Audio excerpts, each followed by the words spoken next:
창세기 29장 9절에서 20절까지입니다. 29장 9절로 20절 읽습니다. 야곱이 그들과 말하는 동안에 라헬이 그의 아버지의 양과 함께 오니 그가 그의 양들을 치고 있었기 때문이더라.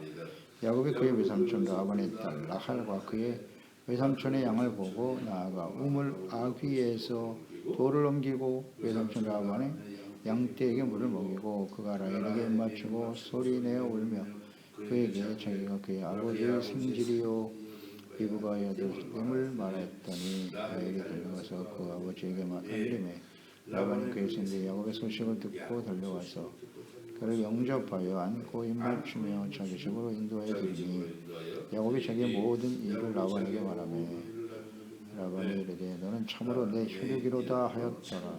야곱이 한 달을 그와 함께 거주하더니 라반이 야곱에게 이르되 내가 비록 내 생질이나 어찌 그저 내 일을 하겠느냐 네 품삯을 어떻게 할지 내게 말하라. 라반에게 두 딸이 있으니 언니의 이름은 레아요 아우의 이름은 라헬이라. 레아는 시력이 약하고 라헬은 곱고 아리따우니 야곱이 라헬을 더 사랑함으로 대답하되 내가 외삼촌의 작은 딸 라헬을 위하여 외삼촌에게 7년을 섬기리이다. 라반이 이르되 그에게 주는 것이 타인에게 주는 것보다 나으니 나와 함께 있으나 야곱이 라헬을 위하여 7년 동안 라반을 섬겼으나 그를 사랑하는 까닭에 7년을 며칠같이 여겼더라. 사람의 선택과 하나님의 주권적 선택. 야곱이 하란에 도착하여 라헬을 만나게 되는 과정. 이건 세심한 하나님의 인도하심과 배려가 있었습니다. 우물가에서 만난 목자들이 하란의 목자였다든지 또 라반을 알고 있었고 또 마침 그곳에 라반의 딸 라헬이 목자로서 양떼를 몰고 우물가를 오고 있었다는 거죠. 그래서 이제 이 하나님께서 라헬을 만나게 하심으로써 라반의 집으로 이르게 하셨다. 이곳에서 야곱은 레아와 라헬을 통해서 이제 아내를 얻게 되고 자녀들을 얻게 됨으로써 하나님의 구속사를 이어가는 소중한 기회가 되었더라. 9절로 11절에 라헬이 양떼를 몰고 왔습니다. 우물에 도착하자마자 이 야곱은 우물 아귀에서 돌을 옮기고 라헬의 양떼들에게 물을 먹였어요. 이를 도와주었죠.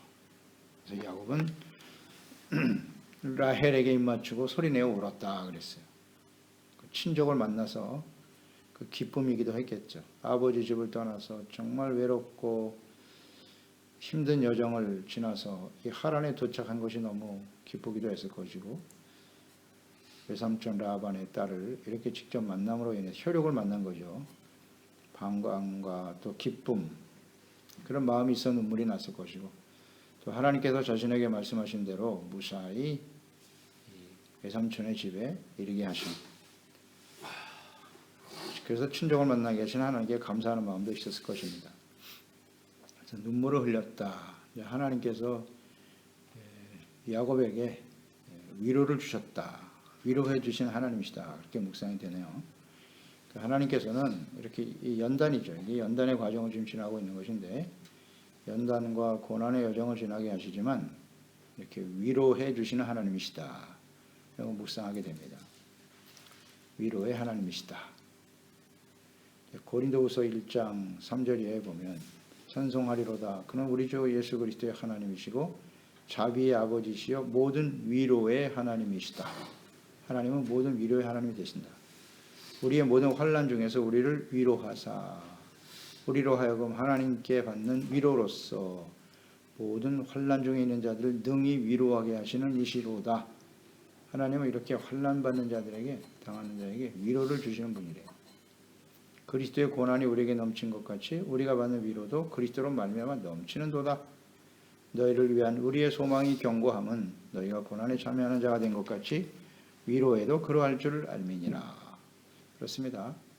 고난과 시련, 연단의 과정을 반드시 지나야 돼요. 하나님의 사람들은 완전한 사람은 아무도 없기 때문에 우리가 교회와 우리 그리스도인들의 삶의 목표가 완전한 자로 성숙한 자로 세워지는 것이라고 했는데요. 그 과정에 반드시 고난과 시련을 지나야 한다. 그럴 때 하나님께서는 외면하시는 분이 아니라 이렇게 위로를 주시는 분이다. 위로는 함께 하시고 우리의 마음과 또 우리의 생각들, 우리의 힘들고 고통스러움을 다 이해하고 알고 계신다는 거예요. 그래서 피할 길을 주시는 거죠. 감당할 만큼만 주시고, 이게 이제 하나님의 위로인데 야곱이 지금 그런 위로를 받고 있다, 이렇게 묵상이 되네요. 그러니까 우리가 하나님 앞에 구원의 언약을 받는다는 건 놀라운 은혜죠.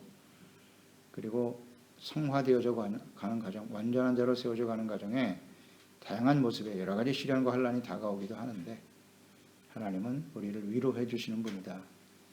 그 위로가 있기 때문에 그걸 이겨낼 수 있는 거죠. 이겨낼 수 있는 것입니다. 라고 묵상됩니다. 12절 13절에 라헬에게 자신이 아버지의 조카 리브가의 아들됨을 말하고 있죠. 라헬의 입장에서는 야곱은 고모의 아들이죠. 라헬은 이 소식을 라반에게 즉시 달려가서 알렸습니다. 그 소식을 들은 라반이 달려와서 야곱을 영접하고 안고 자기 집으로 인도하였더라. 외삼촌을 만나게 되었네요. 그러니까 야곱이 자기의 모든 일을 라반에게 말했다. 자기의 모든 일을 라반에게 말했다. 야곱은 모든 일이라고 했으니까 자기가 왜 이곳에 올 수밖에 없었는지를 말했겠죠. 자신이 이삭의 아들로 태어나서 형 에서가 아닌 자신이 대신 언약의 축복을 받게 되었고, 이 일로 형에게 미움을 사게 되어 어머니 리브가의 요청으로 외삼촌 집으로 당분간 피신하게 되었다. 이런 과정을 설명했을 거예요. 그리고 오는 도중에 베델에서 하나님을 만났다. 뭐 이 이야기를 반드시 했겠죠. 하나님이 나와 함께 하실 것을 약속하셨고, 이런 놀라운 은혜를 받았습니다. 다 말했을 텐데요. 그래서 하나님이 자신과 함께 하셨다. 인도하심을 따라 이곳에 도착하게 되었다. 이런 일들을 소상하게 말했을 것입니다. 그때 이제 라반의 반응은 너는 참으로 내 혈육이다. 야곱이 한 달을 그와 함께 거주하더니, 나의 혈육, 여동생 리브가의 아들, 조카죠.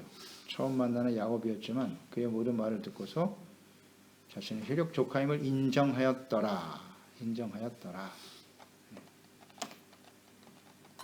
그리고 그곳에 한 달을 거주했다 그랬어요.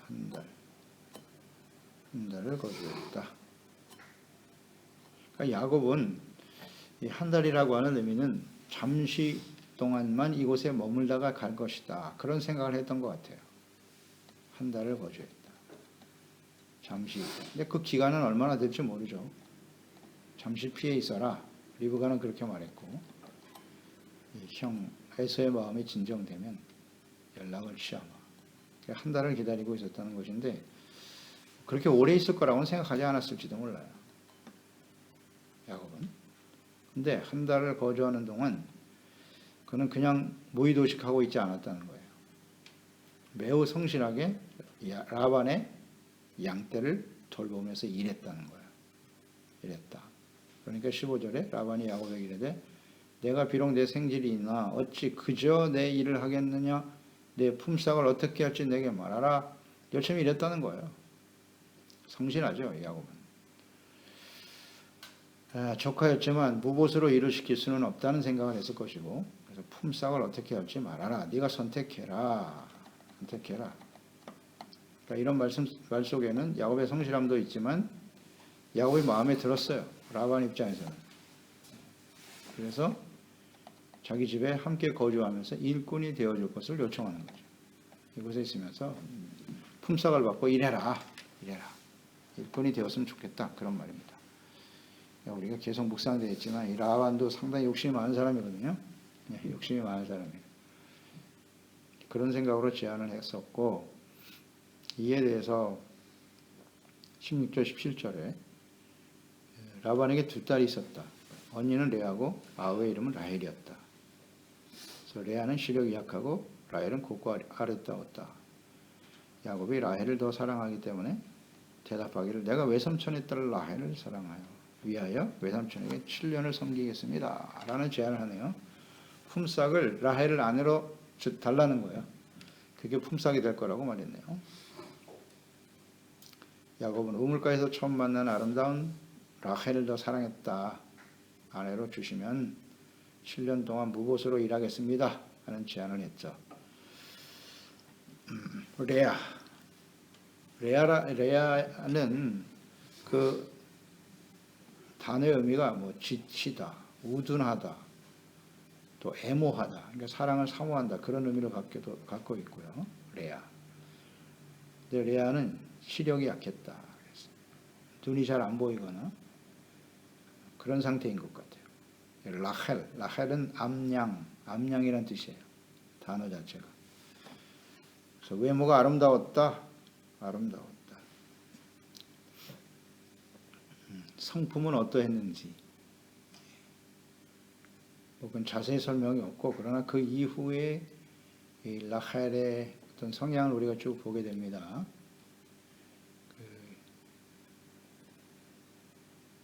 하여튼 라헬을 선택한 이유가 아름다웠다. 외모네요, 일단.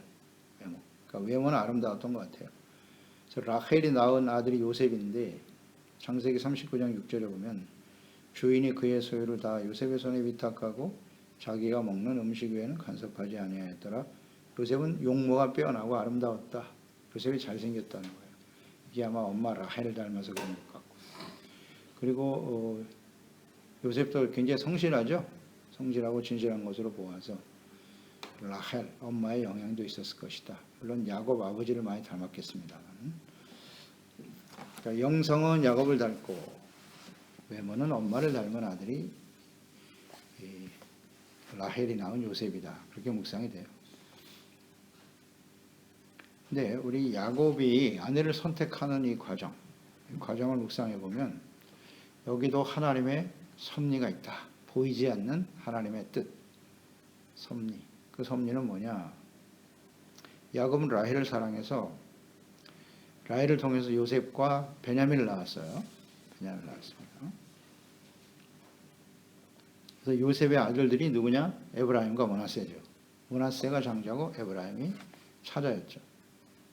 그러니까 에브라임과 므낫세는 북이스라엘의 중심이 되는 지파가 됐고, 그렇죠? 중심이 됐어요. 물론 요셉을 통해서 애굽에 먼저 보내심으로써 거기서 야곱의 이스라엘이 창대케 되는 그런 하나님의 뜻을 이루는 중요한 역할을 했죠. 요셉.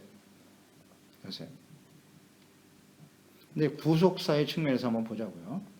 그러니까 이삭이 야곱에게 구속의 언약을 이어받게 하셨는데요. 그럼 요셉의 12아들 중에, 야곱의 12아들 중에서는 누가 이 구속의 언약을 이어받았는가? 요셉입니까? 아닙니다. 유다입니다. 유다에게 이어졌어요. 유다는 레아의 아들입니다. 그러니까 이런 과정을 우리가 쭉 전체적으로 묵상을 해보면 야곱은 아름다운 라헬을 사랑하고 라헬을 아내로 선택했지만 하나님께서는 레아를 통한 유다를 통해 하나님의 구속사를 이어갈 것을 생각하고 계셨다. 그러니까 이게 달라요. 사람의 선택과 하나님의 주권적인 선택은 다르다. 하나님의 섭리는 다르다. 이런 것들을 묵상하게 돼요. 그래서 레아를 통해서 유다를 낳게 되었죠. 유다. 29장 35절을 가면 우리가 보게 되는데요. 그가 또 임신하여 아들을 낳고 이르되 내가 이제는 여호와를 찬송하리로다 하고 이로 말미암아 그가 그의 이름을 유다라 하였고 그의 출산이 멈추었더라. 그러니까 유다의 이름이 여호와를 찬송하라입니다. 여호와를 찬송하라. 유다를 낳았다. 레아가. 그러니까 이 라반이 라헬을 속여서 레아를 먼저 아내로 주었잖아요. 7년 동안을 더 일하게 만들 욕심으로 레아를 먼저 아내로 준 거예요. 라헬이 아닌 레아를 속였죠, 야곱을. 이런 과정을 또 묵상하게 되는데요. 이것도 역시 다 하나님의 섭리입니다. 하나님의 계획 속에서 모든 일이 이루어진다. 레아를 먼저 아내로 맞이하게 되었고 그가 낳은 아들 유다를 통해서 하나님의 구속사가 이어졌다. 그러니까 라헬이 아닌 레아잖아요. 그러니까 인간의 선택이 다 올바른 것은 아니에요. 하나님의 섭리는 달라요. 하늘이 땅보다 높은 같이 하나님의 생각은 우리의 생각과 다르도다. 이걸 인정해야 돼요. 하나님의 섭리. 유다를 통해서 다윗으로 계승하게 하셨고 다윗의 자손 중에서 그리스도가 태어나게 하셨도다. 라헬. 야곱은 라헬을 선택했는데 하나님은 그렇지 않더라. 마태복음 1장 1절로 2절에 아주 분명하게 나와 있죠. 아브라함과 다윗의 자손 예수 그리스도의 계보라. 아브라함이 이삭을 낳고, 이 과정을 잘 보세요. 이삭은 야곱을 낳고 야곱은 유다와 그의 형제를 낳고, 여기 없어요. 요셉이 없습니다. 이렇게 이어지잖아요. 이삭은 야곱을 낳고 야곱은 유다를 낳고 이렇게 이어지고, 그리고 그의 후손들로 이어져서 예수 그리스도가 태어났다. 여기 요셉은 없습니다. 그러니까 이게 하나님의 이 구속사에는 12 아들 중에 유다였다. 그게 하나님의 뜻이죠. 이제 우리는 계속해서 출애굽 과정, 그리고 가나안 땅 정복하는 모든 과정에서 유다가 앞장서 가는 것을 보게 돼요. 이게 딱 하나님의 주권적인 선택이죠. 그래서 하나님의 사람의 선택과 하나님의 주권적 선택은 차이가 있다. 또 이런 것도 묵상이 돼요. 야곱이 레아가 아닌 라헬을 선택했다. 그러니까 자기가 에서, 형인 에서가 아닌 자기 동생 입장이다. 동생으로서 이제 축복을 받았는데, 그래서 이 야곱의 입장에서는 레아보다는 동생인 라헬을 더 마음을 두지 않았을까? 그런 생각도 들고요. 동생인 라헬에게 더 정이 갔을 수도 있어요. 그러니까 장자인 에서가 아닌 야곱을 선택해 주신 하나님께서, 구속사를 이어가게 하신 하나님께서는 이제 라헬이 아닌 이번엔 장자인 에서, 언닌 에서는 레아를 통해서 하나님의 또 구원의 역사를 이뤄가네요. 이건 뭐 하나님의 주권적인 선택이라고 밖에는 볼 수가 없어요. 그래서 이런 상황 속에서 결국은 레아와 라헬을 다 아내로 취하게 하셨습니다만, 하나님의 뜻 앞에 우리는 항상 겸손해야 된다. 그런 걸 묵상하게 되잖아요. 겸손. 우리가 모든 걸 다 아는 것 같지만 그렇지 않아요. 늘 겸손하게 하나님의 말씀과 성령의 인도하심을 받는 것이 매우 중요하다. 그러니까 야곱은 눈에 보이는 외모를 가지고 선택을 했지만, 하나님은 그렇지 않다. 뭐 눈이 강조하시는 바죠. 하나님은 사람을 외모로 보는 것이 아니라 그 중심을 보신다. 중심을 보신다. 그러니까 외모보다는 그 중심이 하나님을 경외하는 것이 훨씬 더 아름다운 것이다. 이런 걸 묵상하게 되죠. 차이가 있다. 그래서 라헬을 얻는 조건으로 7년을 봉사했다. 이렇게 제안을 했는데요. 뭐 그럴 수밖에 없죠. 그 당시의 문화는 아내를 얻기 위해서는 지참금이 있어야 되거든요. 근데 야곱은 가진 게 아무것도 없어요. 지참금 대신 자신이 7년 동안 무보수로 일하겠습니다. 이런 제안을 하는 것이 마땅해 보입니다. 마땅해 보여요. 이제 이런 제안에 대해서 이 라반은 또 욕심이 생긴 거죠. 야곱을 금방 보내주고 싶지 않았던 거죠. 그래서 레아를 대신 또 아내를 줌으로써 레아와 라헬 둘 다 아내로 맡게 되면 7년 해서 14년을 무보수로 일하게 만든 거죠. 겉으로는 남들에게 주는 것보다는 야곱에게 주는 것이 낫겠다. 시집 보내는 게 낫겠다고 생각했겠지만, 이건 라반의 욕심으로 인한 선택이기도 하지만 역시 이것도 하나님의 섭리다. 하나님의 뜻이었다. 이렇게 다 묵상이 되는 거예요. 사람들의 그 마음을 이렇게 감동시켜서 하나님의 구속사를 이어가게 하시고 하나님의 뜻을 이어가게 하신다. 하나님의 섭리로 이어지는 거예요. 그래서 우리의 인생에 예수 믿고 구원받은 이후에 우리가 살아가는 모든 삶, 만남, 과정, 이게 다 하나님의 섭리입니다. 그러나 하나님의 섭리는 어디로 귀결된다? 구속사. 하나님의 구원의 역사를 어떻게 이루어갈 것인가? 하나님이 다스리시는 하나님의 나라, 의의 백성들이 많아지는 일을 위해 모든 역사가 그렇게 연결이 된단 말이에요. 그게 핵심이라고. 그러니까 우리는 우리의 되어지는 삶, 다양한 모습의 여러 가지 일들을 만나고 많은 사람들을 만나게 될 텐데, 그 되어지는 과정 속에 우리가 놓치지 말아야 될 것은 그거예요. 나를 통해서, 나를 구원하신 하나님의 목적, 내가 이 땅에 존재해야 될 이유, 나를 통해서 이루실 하나님의 뜻은 하나님의 구원의 역사를 계승해 가는 거다. 여기만 딱 중심을 잡고 있으면 되는 거예요. 언제나 그게 중심이 돼야 돼요. 그래서 거기 그곳에 초점을 맞추고 그것을 위해서 끊임없이 기도하고 이런 과정을 통해서 비록 시련과 연단의 과정을 지나기도 하지만 이걸 통해서 나를 온전케 하시고 나를 통해 예수 그리스도와 주님의 영광의 빛을 나타나게 하시는 하나님을 바라보고 감사하고 찬양하고 내가 온전하지 못하니 우리를 연단하시는군요. 이렇게 다 해결이 되는, 연결이 되는 겁니다. 교회와 그리스도인들이 왜 시련과 어려움을 당해야 하는가? 하나님의 구원의 역사를 이루어 가야 하기 때문이에요. 뭐 어렵지 않아요. 그런 측면에서 모든 걸 다 이해하면 돼요. 개인도 그렇고 교회를 향한 하나님의 역사도 그렇고 세상에 일어나는 일도 마찬가지예요. 다 우연이 아닙니다. 하나님의 뜻 가운데 이루어지는 거죠. 이렇게 이해하면 돼요.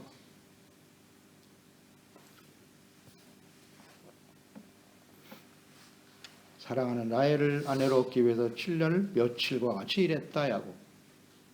야곱이 7년을 며칠과 같이 일했대요. 얼마나 라헬을 사랑했는지. 이 사랑의 힘이 이렇게 큰 거예요. 사랑이 동기가 되면 뭐 이렇게 인간적인 에로스 사랑인데 에로스의 사랑 가지고도 7년을 며칠처럼 일하는데 묵상을 해보세요. 우리가 하나님을 사랑한다면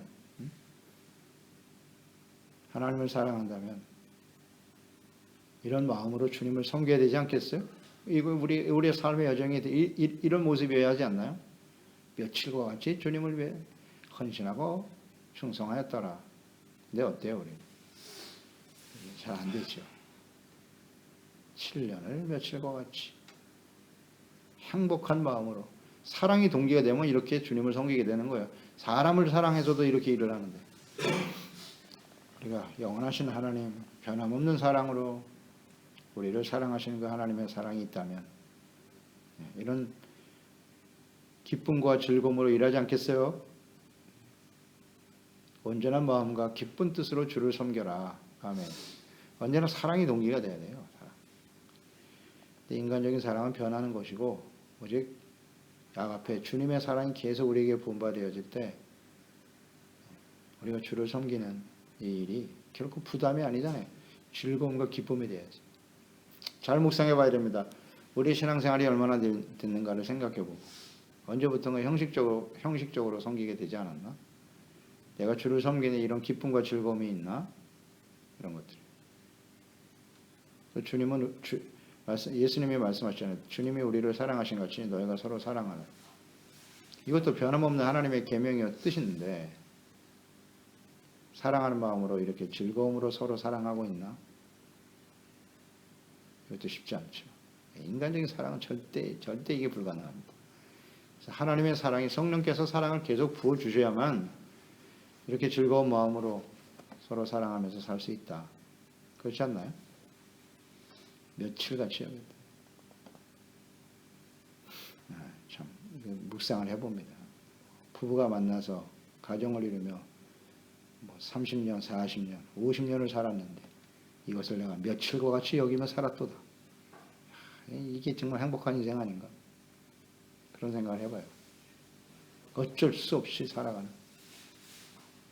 이건 아니지 않나요? 주님의 사랑이 우리 가운데 계속 부어줄 수 있도록. 그래서 결국 7년을 거주하고 레아를 속여서 아내로 취하는 바람에 14년을 그곳에서 살게 되는데 이것 또한 하나님의 섭리죠. 거기서 레아와 라헬을 통해서 12아들을 낳게 되고 특히 레아가 낳은 아들 유다를 통해서 하나님의 구속사가 이어지더라. 우리는 잘 몰라요. 아직. 하나님은 어떻게 역사하실지. 다만 목적은 분명하다. 뜻은 분명하다. 하나님이 다스리시는 하나님의 나라.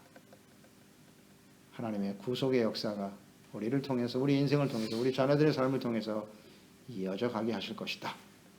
이 확신을 가지고 늘 겸손한 자세로 기쁘고 즐거운 마음으로 주님을 사랑함으로 섬기는 종들이 되어야겠습니다.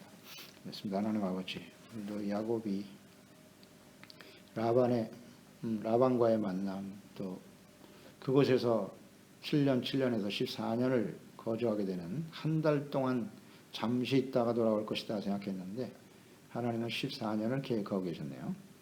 그곳에서 라헬을 사랑했지만 레아를 또 아내로 맞이하게 하셨어요. 그래서 라헬이 아들인 요셉이 아닌 레아가 낳은 유다를 통해서 하나님의 구속사를 이어가시는 하나님. 그렇습니다. 야곱은 그냥 평범한 사람이 아니에요. 하나님의 구원의 언약과 약속의 축복을 계승해야 될 중요한 위치에 있는 사람이기 때문에 그의 아내들도 중요하죠. 그리고 그의 자녀손들이 하나님의 다스림을 받는 의에 거룩한 백성으로 번성해야 하기 때문에 이 만남은 아주 소중한 것입니다. 야곱은 비록 외모를 보고 인간적인 선택을 했으나 하나님은 주권적인 섭리와 선택을 통해서 하나님의 역사를 이어가는 것이다. 늘 우리가 하나님 앞에 겸손하게 하세요. 나의 결정과 선택이 다 올바른 것은 아니에요. 그러나 하나님께서는 하나님의 뜻대로 구원의 역사를 이루어가기 위한 구속사의 의미를 우리가 항상 잊지 말고 우리의 주어진 생애 동안 만남과 선택, 이것이 우리 인생의 가장 중요한 부분일 텐데 오직 하나님의 구속사를 이어가는 일에 초점을 맞추고 우리 자녀들 역시 마찬가지 이 하나님의 구원의 역사를 이어가는 복된 삶이 되게 하여 주시옵소서. 예수님의 이름으로 기도드립니다. 아멘.